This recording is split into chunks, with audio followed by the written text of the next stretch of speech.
Reverend Mesa, Reverend Rock. I'm grateful for your generous invitation to state my views. While the so-called religious issue is necessarily and properly the chief topic here tonight, I want to emphasize from the outset that I believe that we have far more critical issues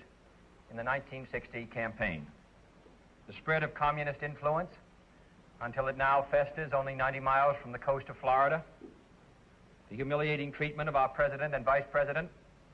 by those who no longer respect our power, the hungry children I saw in West Virginia, the old people who cannot pay their doctor's bills, the families forced to give up their farms, an America with too many slums, with too few schools, and too late to the moon and outer space. These are the real issues which should decide this campaign, and they are not religious issues. For war and hunger and ignorance and despair know no religious barrier. But because I am a Catholic, and no Catholic has ever been elected president, the real issues in this campaign have been obscured, perhaps deliberately, in some quarters less responsible than this. So it is apparently necessary for me to state once again, not what kind of church I believe in, for that should be important only to me, but what kind of America I believe in. I believe in an America where the separation of church and state is absolute, where no Catholic prelate would tell the president, should he be Catholic, how to act, and no Protestant minister would tell his parishioners for whom to vote, where no church or church school is granted any public funds or political preference, and where no man is denied public office merely because his religion differs from the president who might appoint him or the people who might elect him. I believe in an America that is officially neither Catholic, Protestant, nor Jewish, where no public official either requests or accepts instructions on public policy from the Pope, the National Council of Churches, or any other ecclesiastical source, where no religious body seeks to impose its will, directly or indirectly, upon the general populace or the public acts of its officials, and where religious liberty is so indivisible that an act against one church is treated as an act against all. For while this year it may be a Catholic against whom the finger of suspicion is pointed, in other years it has been, and may someday be again, a Jew, or a Quaker, or a Unitarian, or a Baptist. It was Virginia's harassment of Baptist preachers, for example, that led to Jefferson's Statute of Religious Freedom. Today I may be the victim, but tomorrow it may be you, until the whole fabric of our harmonious society is ripped apart at a time of great national peril. Finally, I believe in an America where religious intolerance will someday end, where all men and all churches are treated as equals, where every man has the same right to attend or not to attend the church of his choice, where there is no Catholic vote, no anti-Catholic vote, no block voting of any kind, and where Catholics, Protestants, and Jews, at both the lay and the pastoral levels, will refrain from those attitudes of disdain and division which have so often marred their works in the past, and promote instead the American ideal of brotherhood. That is the kind of America in which I believe, and it represents the kind of presidency in which I believe. A great office that must be neither humbled by making it the instrument of any religious group, nor tarnished by arbitrarily withholding its occupancy from the members of any one religious group. I believe in a president whose views on religion are his own private affair, neither imposed upon him by the nation, nor imposed by the nation upon him as a condition to holding that office. I would not look with favor upon a president working to subvert the First Amendment's guarantees of religious liberty, nor would our system of checks and balances permit him to do so. And neither do I look with favor upon those who would work to subvert Article 6 of the Constitution by requiring a religious test, even by indirection. For if they disagree with that safeguard, they should be openly working to repeal it. I want a chief executive whose public acts are responsible to all and obligated to none, who can attend any ceremony, service, or dinner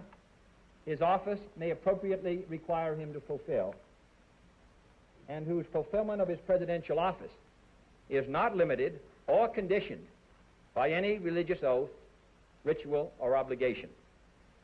This is the kind of America I believe in, and this is the kind of America I fought for in the South Pacific and the kind my brother died for in Europe. No one suggested then that we might have a divided loyalty, that we did not believe in liberty, or that we belonged to a disloyal group that threatened, I quote, the freedoms for which our forefathers died. And in fact, this is the kind of America for which our forefathers did die, when they fled here to escape religious test oaths that denied office to members of less favored churches, when they fought for the Constitution, the Bill of Rights, the Virginia Statute of Religious Freedom, and when they fought at the shrine I visited today, the Alamo.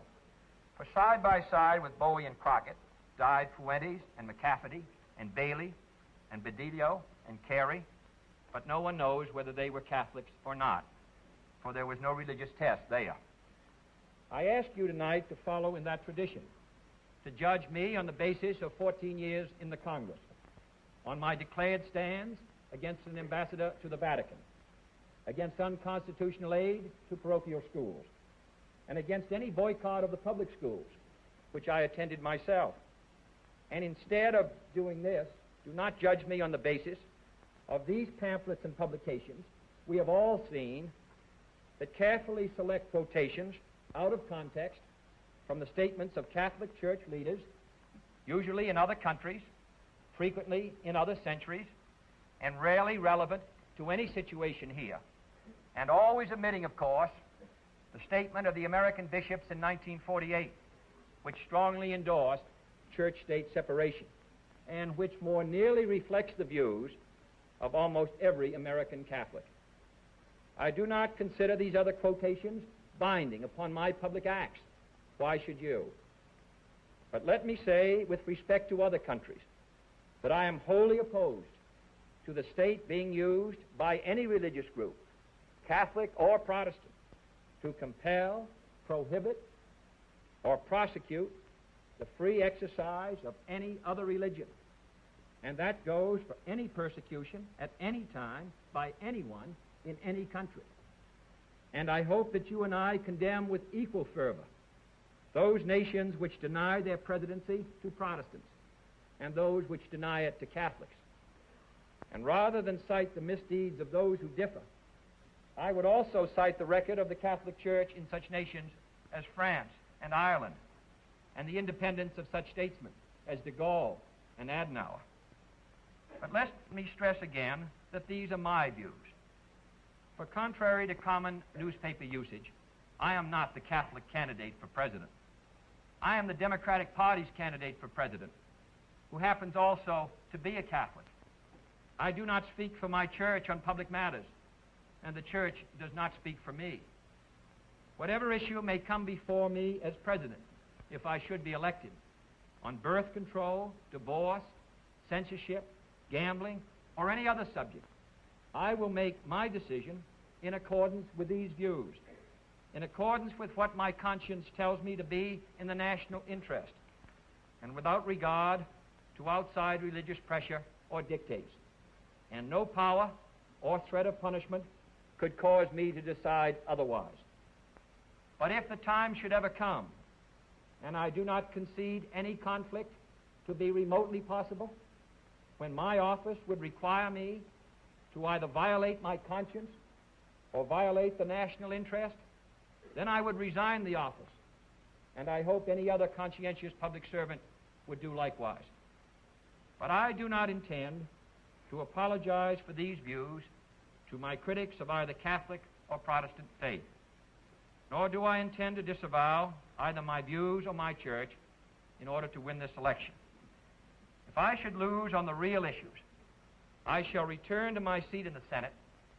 satisfied that I tried my best and was fairly judged. But if this election is decided on the basis that 40 million Americans lost their chance of being president on the day they were baptized, then it is the whole nation that will be the loser in the eyes of Catholics and non-Catholics around the world, in the eyes of history, and in the eyes of our own people. But if, on the other hand, I should win this election, then I shall devote every effort of mind and spirit to fulfilling the oath of the presidency, practically identical, I might add, with the oath I have taken for 14 years in the Congress. For without reservation, I can, and I quote, solemnly swear that I will faithfully execute the office of President of the United States and will, to the best of my ability, preserve, protect, and defend the Constitution, so help me God.